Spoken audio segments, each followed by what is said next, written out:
زیکری ئەم جارەی دەروێشەکان جیاوازە.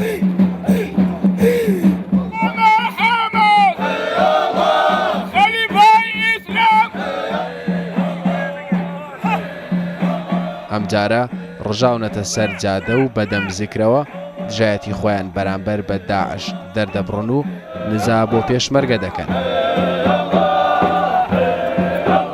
ئێمە مەسەڵەن دووبارە سێبارە هاتوینەوە کەوا هەڕۆژ خۆمان بنوێنین کەوا ئێمە لەگەڵ میلەتی کوردین لەگەڵ پێشمەرگەینە لەگەڵ ڕۆڵەکانی خۆمانی.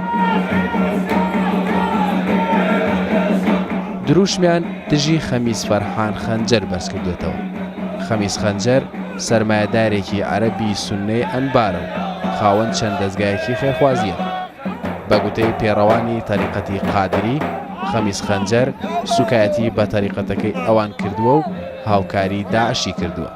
بۆیە داوا دەکەن نابێت ڕێگەی پێ بدرێت جارێکی دیکە بێتە هەولێر و داڵدە بدرێت.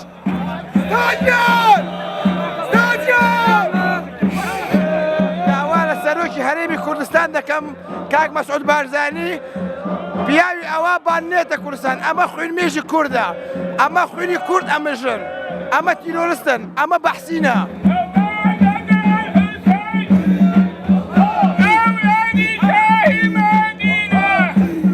ئەمە جاری یەکەم نییە ئیسلامیەکان خۆپیشاندان دەکەن.